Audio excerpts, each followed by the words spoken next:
Welcome back to the fourth video in our course on creating prompts with ChatGPT. In the previous video, we saw how different types of prompts can deliver different answers. In this video, we'll be discussing the do's and don'ts of creating effective prompts. First, let's talk about the do's of creating effective prompts. Do keep your prompts clear and concise.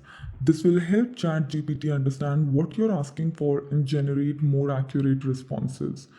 Do also keep your prompts specific. The more specific your prompts, the more specific answers you'll receive.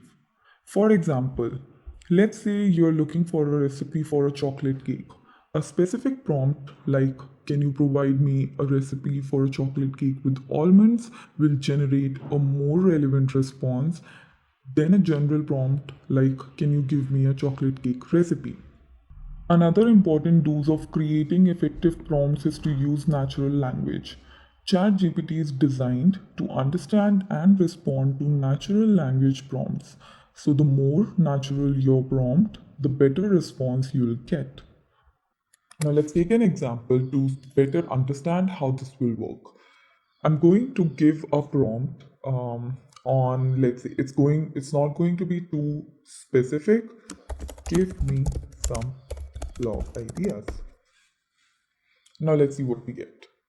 This is something that we are getting from ChatGPT because we have asked for some blog ideas. Now these are some great examples of what you can write in some blogs. But what if your niche is around health? Do you think all of these blog ideas are relevant to you? I don't think so. So in terms of being a lot more clearer, we can tell ChatGPT to give you some health blog ideas. We can also go a lot concise, a lot specific. So inside health, you might be taking care of, let's say, heart diseases, or you might be a yoga instructor.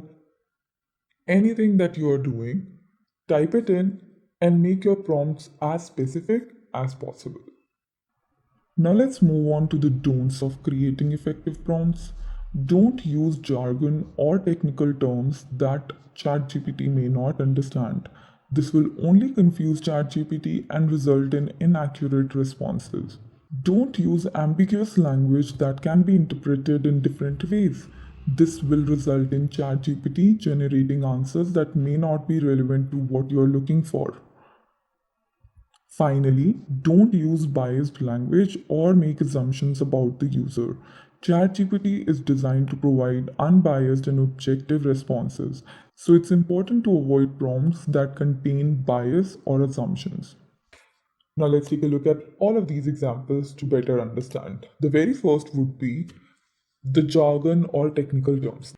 ChatGPT as an AI language model is unable to actually get what we are trying to ask for. So this is one of those examples that I was talking about earlier. You should not be using technical terms or jargons that ChatGPT may not understand. Now the next example would be for ambiguous prompt. Let's see. Now let's see what ChatGPT has to say about it. Because this is so ambiguous, whatever information ChatGPT might have, it will provide you that. That does not mean that it will be the information that you are looking for. So you have to be a lot more specific than just ask for basic details.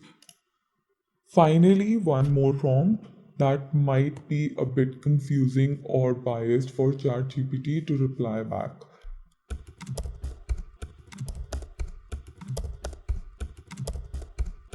See, before even starting the response, ChatGPT clarified that ChatGPT is not being biased about what's happening with vaccine or not.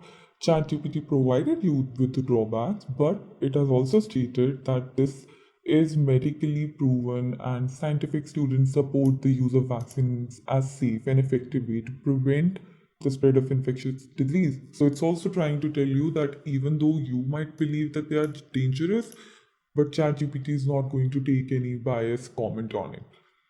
That's all for this video on the do's and don'ts of creating effective prompts. In the next video, we will be discussing prompts creation for blogs. Thanks for watching, and I'll see you in the next video.